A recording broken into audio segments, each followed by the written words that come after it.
అదే విధంగా సోదరులారా సోదరీమణులారా, ఇక్కడ గంజి ఏదైతే ఉందో అది మస్జిద్ యొక్క గంజి అయితే గనక ఎట్టి పరిస్థితుల్లో కూడా మనం తాగకుండా జాగ్రత్త పడే ప్రయత్నం చేయాలి.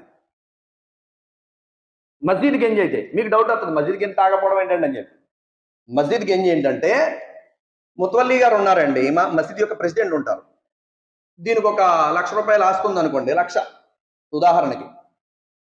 దాంట్లో 10,000 లెక్క చెప్పలా, తినేసారు. ఏమంటాం మనం?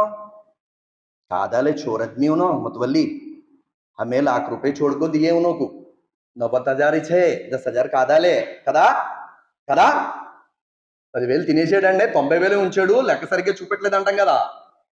మరి మసీద్ యొక్క ఆమ్దాని ఏదైతే ఉంటుందో, మసీద్ యొక్క ఏవైతే డబ్బులు వస్తాయో, ఏదైతే కిరాయిలు గట్ట వస్తాయో, వాటితోటి గంజి కాసి మనం అందరం తాగేస్తే మనం ఏమనుకోవాలండి?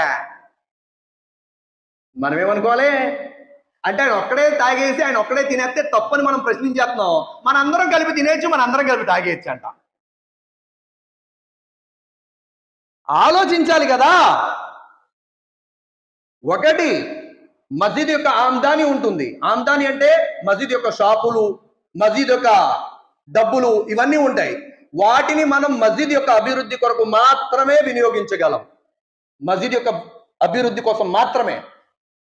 ఇమాం మౌజూన్ యొక్క డబ్బులు వస్తాయి, ఏదైతే గౌరవ వేతనం గవర్నమెంట్ వేస్తుందో అది ఇమాం మౌజూన్కి మాత్రమే చెందింది. డిప్పీలో ఏవైతే డబ్బులు వేస్తూ ఉంటారో మస్జిద్ కరెంటు బిల్లుల కోసం, ఇమాం గారి జీతాల కోసం అని చెప్పి, అవి వాటికి మాత్రమే వినియోగించాలి. ఎక్కడైతే గంజికి స్పెషల్గా డబ్బులు ఇస్తారు. ఉదాహరణ, నిన్న నేను తణుకెళ్ళా అసర్ నమాజ్కి వెళ్ళినప్పుడు అక్కడ అడిగా, గంజి ఏంటి ఇక్కడ, తర్తీబ్ ఏంటి ఇక్కడ, ఎలాగని చెప్పేసి అంటే, ఎవరికాళ్ళు ఇస్తుంటారు అఫరోజ్ భాయ్, ఒక్కొక్క రోజుకి 2,000 అని చెప్పి అన్నారు. వాళ్ళు ఇచ్చింది కనుక ఇక్కడ కూడా మనం చూసుకోవాలి. నేను మొన్న ఒక మాట చెప్పాను, నేను కొద్దిమంది రియల్ ఎస్టేట్ కూడా చేస్తారు, వెనక నుంచి వడ్డీ వ్యాపారం కూడా చేస్తారు. ఆదా అటు అలా వచ్చేస్తుంటది, ఇటు ఇలా వచ్చేస్తుంటది. అల్లా క్షమించుగాక. కొద్దిమంది బళ్ళు వ్యాపారం కూడా చేస్తూ ఉంటారు, కొద్దిమంది అందులో ఫైనాన్స్ కూడా చేస్తూ ఉంటారు. తెలుసు ఈ రోజున ఏంటంటే మామూలు ముఫ్తీల కంటే డబల్ ముఫ్తీలు ఎక్కువైపోయారండి. ఎవరి మాట వెంట్లా, అల్లా క్షమించుగాక. కొందరు అబ్బే ఏమైతే అడగాల్సిన అవసరం ఉండదో అవి అడుగుతారు. ముఫ్తీ సాబ్ ఆ మిస్వాక్ చేస్తే ఉపవాసం ఇరిగిపోద్దా? అబ్బా గొప్ప ప్రశ్న వేశారండి మీరు, చాలా గొప్ప ప్రశ్న వేశారు మీరు. ఇఫ్తార్కి వెళ్ళి దబా దబా ఎక్కడి నుంచి వచ్చిందో, ఎవరు తెచ్చారో లేకుండా తినేస్తున్నాం కదా. ఆ గంజి ఎవరు కాయించారో తెలియకుండా తాగేస్తున్నాం కదా. అక్కడ అడగొద్దా?